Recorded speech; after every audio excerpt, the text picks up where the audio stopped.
전세 사기 발생 초기인 지난 2021년 부산에서도 한 오피스텔 집주인이 보증금 100억 원을 떼먹은 사건이 있었습니다.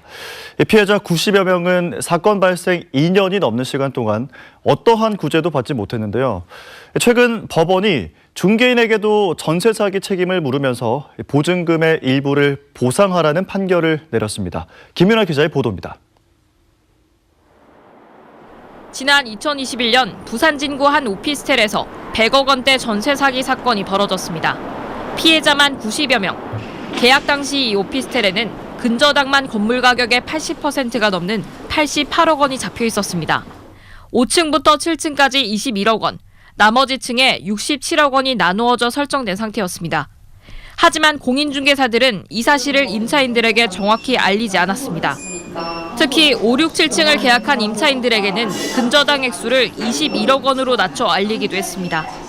모르는 사람이랑 집계약을 할 때 세입자가 믿을 수 있는 사람은 사실상 공인중개사밖에 없잖아요.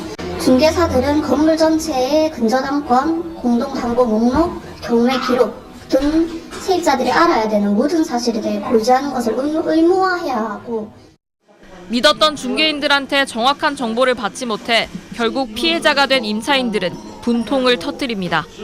백동에 앉은 피해자들은 이제 안정적인 삶을 살아가는 것, 그리고 친구들과 소소하게 여행을 가는 것, 그리고 사랑하는 사람과 이제 결혼해서 가정을 꾸리는 것 같은 상식적인 생활이 불가능한 상태예요. 피해자 85명은 공인중개사들을 상대로 소송을 냈는데 법원이 최근 피해자 손을 들어줬습니다. 중개인들에게도 보증금 중 30%를 배상해야 할 책임이 있다고 본 겁니다. 법원은 공인중개사들이 임차인들에게 건물 근저당에 대한 설명 의무를 다하지 않았다고 판단했습니다. 법원은 판결문을 통해 임차인에게 위험성에 대해 충분히 설명하고 여러 법적 조치 또는 위험 대비책을 적극적으로 조언해야 한다고 판시했습니다. 이번 판결은 전세 사기 주범뿐 아니라 공인중개사에게 책임을 물었다는 점에서 의미가 있습니다.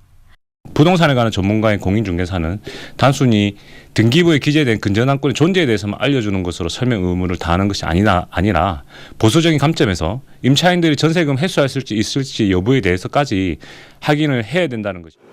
공인중개사들은 이번 판결을 받아들일 수 없다며 법원에 최근 항소장을 제출했습니다. MBC 뉴스 김윤아입니다.